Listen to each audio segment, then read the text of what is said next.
அமைப்பிலே அவை இடம்பெற்றிருக்கின்றன. இப்பொழுதுதான் ஏறக்குறைய ஒரு 15-20 ஆண்டுகளாகத்தான் இந்த நாட்டுப்புற பாடல்கள் மக்களுடைய மத்தியிலே இலக்கியங்களாக வெளிவந்து உலா வந்து இவர்களை போன்ற ஆராய்ச்சியாளர்கள் கொண்டிருக்கக்கூடிய சூழ்நிலையில் இந்த அரங்கம் அமைந்திருக்கின்றது. டாக்டர் மருததுரை அவர்கள் பாரதிதாசன் பல்கலைக்கழகத்திலிருந்து அவர்களையும் அன்போடு மேடைக்கு அழைக்கின்றேன்.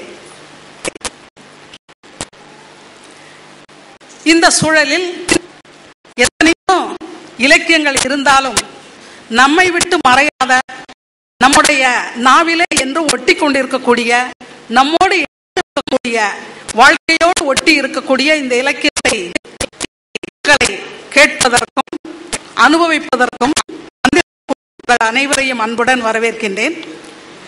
அமர்வுக்கு தலைவராக அமைக்கின்றார்கள். நான் முனைவர் லலிதா, கோவையில் உள்ள லிங்கம் நிகர்நிலை பல்கலைக்கழகத்தின் தமிழ்துறை பேராசிரியர், கலைப்புல முதன்மையர் ஆகிய பொறுப்புகளை ஏற்றுக்கொண்டிருக்கின்றேன். பணி அனுபவ காலம் 43 ஆண்டுகள் முற்று பெற்றுவிட்டன. மாணவியரே இப்பொழுது இங்கு வந்திருக்கின்றார்கள். மிகவும் மகிழ்ச்சியாக இருக்கின்றது. இவர்களுடைய முனைவர் மருததுரை அவர்கள் நன்றாக நெருக்கமானவர்கள். நாங்கள் பல கழகத்திலே ஒன்றாக இணைந்து பணியாற்றி இருக்கின்றோம். அறிமுகமாகியிருக்கின்றார்கள். கனடாவில் வந்தவர்களும் இப்பொழுது இருக்கின்றார்கள். முதலில் கட்டுரை படிப்பதற்காக அவர்களை அன்புடன் அழைக்கின்றேன். அவர்கள் பத்திரிகை கல்லூரி தமிழ்துறை தலைவராக இருந்து கொண்டிருக்கிறார்கள். 17 ஆண்டுகள் பணி அனுபவம் உள்ளவர்கள். நாட்டுப்புற கலைகளில் இசை கருவிகளும் வாழ்வில் பண்பாட்டு கூறுகளும் எனும் தலைப்பில் அவர்கள் கட்டுரை சமர்ப்பிக்க இருக்கின்றார்கள். அவர்களை அன்போடு வரவேற்பதில் மகிழ்ச்சி அடைகின்றேன். நேரம் குறைவாக இருக்கின்ற காரணத்தினால் 10 to 15 நிமிடங்களுக்குள் அவர்களுடைய கட்டுரையை முடித்துவிட வேண்டும் என்று, ஏன்னா 4 பேர் இருக்கின்றார்கள். ஆகையினால் அதிகமான நேரம் 15 மணித்துளிகள், 15 மினிட்ஸ் தான் நாங்கள் உங்களுக்கு கொடுத்துருக்கோம். அதுக்குள்ள நீங்க வந்து முடிக்கணும். ஞானத்தாய் அவர்கள் முழுசுமா கட்டுரையை படிக்கணுங்கிறதுல அதில் என்ன செய்திகள் சொல்லி இருக்குங்கிறத நீங்க அதை பார்த்துக்கிட்டு நீங்க சொன்னாலே எல்லாரும் ரசிக்கக்கூடிய அளவிலே இருக்கும். ஆகையால் நான் அந்த அளவோடு அவர்களுக்கு கொடுத்து ஞானத்தாய் அவர்களை அன்புடன் அழைக்கின்றேன். தன்னை அர்ப்பணித்து வரும் குமணவள்ளல் முத்தமிழ் வித்தகர் டாக்டர் கலைஞர் மாண்புமிகு தமிழ் முதல்வர் அவர்களுக்கு முதற்கண் நன்றியை தெரிவித்துக் கொள்கிறேன்.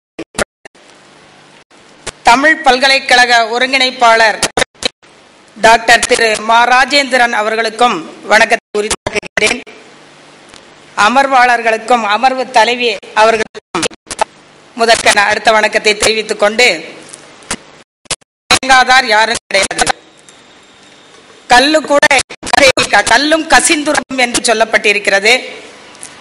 விலங்குகளும் இசைக்கு மயங்குகின்றன. ஆகவே இந்த நாட்டுப்புற கலைகள் அப்படின்னு பொழுது நம்முடைய பாரம்பரிய கருவிகள் இயங்குகின்றன. அந்த நாட்டுப்புற கலைகளுக்கு கலை முன்னாலையெல்லாம் நம்ம அம்மா சொன்னாங்க, நாட்டுப்புற பாட்டுகள் வந்து இப்பொழுதுதான் அது ஏட்டிலக்கியமாக ஏற்றப்பட்டு என்றால் கலை நிகழ்ச்சி இல்லாமல் இல்லை. கலை நிகழ்ச்சியை கண்டுகளிப்பதற்காகவே கோடிக்கணக்கான மக்கள் கோவையில் வந்து போய் கொண்டிருக்கின்றார்கள். அதை பார்த்து கொண்டிருக்கின்றோம்.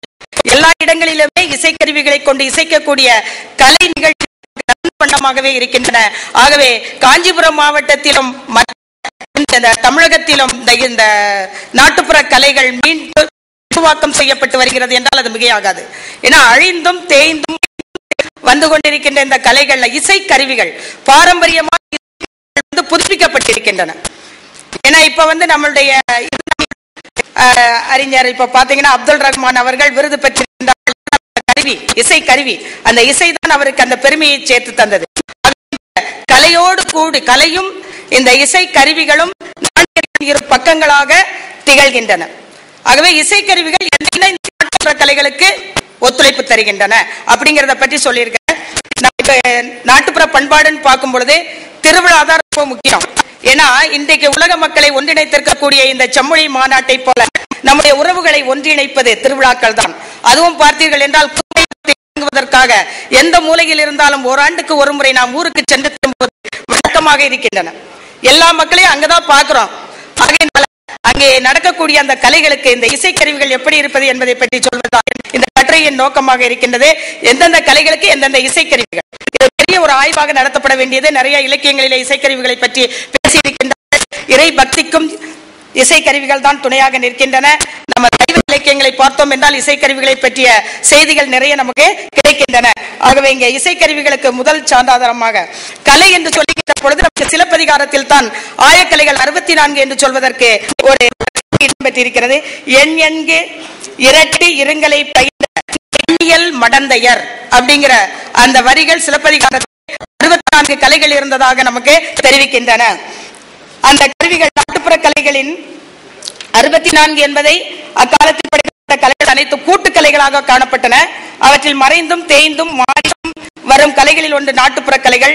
நாட்டுப்புற கலைகளுக்கு உரமூட்டுவதாக கருவிகள், நாட்டுப்புற கலைகள், கலைகளின் வகைகள், இவையெல்லாம் சுருக்கமாக சொல்வதால் அதை விட்டுவிட்டு அந்த கலை சொல்லுகின்ற பொழுது ஆராய்ச்சியாளர்கள் மானிடரின் அழகிய குறிப்பிடுகின்றார்கள்.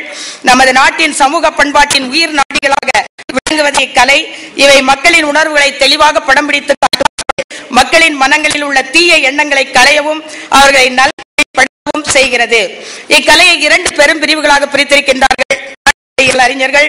நிகழ்த்து கலைகள், நிகழ்த்தா கலைகள். நிகழ்த்து கலைகள் மக்களை சென்றடைய வேண்டும். நிகழ்த்தா கலைகள் என்றால் சென்று அது பின்னால் அவர்களால் பெறப்படக்கூடியனவாக இருத்தல். நிகழ்த்து கலைகள், நிகழ்த்தா கலைகள் என்று குறிப்பிட்டிருக்கின்றார்கள். இசை என்று பார்க்கின்ற பொழுது குழந்தையின் பாட்டு முதல் தாலாட்டு முதல் இறப்பு வரை மனிதர்கள் இசையோடு இணைந்துள்ளனர்.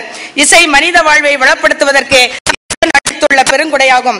மனிதன் குழந்தையாக பிறக்கும் பொழுது ஒலி எழுப்பி வண்ணமாகவே பிறக்கின்றான். வாழும் போதும் இசையுடன் இணைந்தே வாழ்கின்றான். வாழ்ந்தவர் இறந்தவுடன் தாளம் தப்பட்டை அடித்து வைக்கிறான். இவற்றில் இருந்து மனித வாழ்க்கையுடன் இரண்டர கலந்து விளங்குவது இசை என்பதை தெள்ள தெளிவாக அறிய முடிகிறது. இச்சிறைப்பொருட்களில் சிலப்பதிகாரம் நமக்கு குறிப்பிடுகின்றது. கைக்கிளை, உழை, இழி, விளரி, தாரம் என்று சொல்கின்றன. இந்த இசை கருவிகளை புராதன காலம் தொட்டு வழக்கில் இருக்கும் இசை கருவிகள் 4 வகையாக பிரிக்கப்படுகின்றது. தந்தி கம்பி மூலம் மீட்டுவது, கயிறு மூலம் மீட்டுவது, அது இந்த வீணை, தம்புரா இவற்றை குறிப்பிடுகின்றோம். அடுத்ததாக காற்று இசை கருவிகள், நாதசுரம், புல்லாங்குழல், தோல் கருவிகள், தவுல், மத்தளம், மிருதங்கம். இந்த கெட்டியான திடப்பொருள்களால் ஆனது என்று சொல்லுகின்ற பொழுது சிங்கி, சாலரா, இந்த மணி என்ற கருவிகளை நாம் குறிப்பிடுகின்றோம். நாட்டுப்புற இசைக்கருவிகள் என்று சொல்லுகின்ற பொழுது இந்த கலைகளுக்கு இந்த இசைக்கருவிகள் எப்படி ஒத்துழைக்கின்றன என்று பார்த்தால், இந்த தோலான இசைக்கருவிகள், உலோகத்தாலான இசைக்கருவிகள், பிற இசைக்கருவிகள் என்று இந்த நாட்டுப்புற இசைக்கருவிகளை பிரிக்கலாம். இவற்றுள் குழல் இசைக்கருவி என சொல்லக்கூடிய சத்த குழாய், ஒத்தூது குழல், நாதசுரம் ஆகியவற்றை தோலிசை கருவி என்று பார்க்கின்ற பொழுது தமுக்கு, தோல்பானை, சிம்பானை, தவில், பம்பை, உருமி, குடத்தாள கருவி ஆகியவற்றை கூறலாம். உலோகத்தாலான இசை கருவிகளாக சிங்கி, மணிக்கச்சம் ஆகியவற்றை, பிற இசைக்கருவிகள் என கடம், குடம், சிப்ளா கட்டி ஆகியவற்றை கூறலாம்.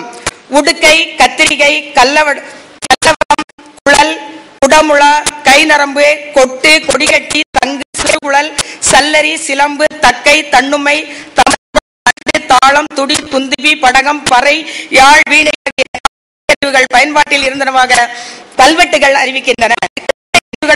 பண்பாட்டு கூறுகளில் ஒன்றான இறை பக்தியை நமக்கு எடுத்துரைக்கிறது. இசையாய் இசை பயனாய் சுந்தரர் குறிப்பிடுகின்றார். ஓசை திருநாவுக்கரசர் குறிப்பிடுகின்றார். பண்டம சம்பந்தர் குறிப்பிடுகின்றார். ஆகவே இந்த இசை தொடர்புடையதாக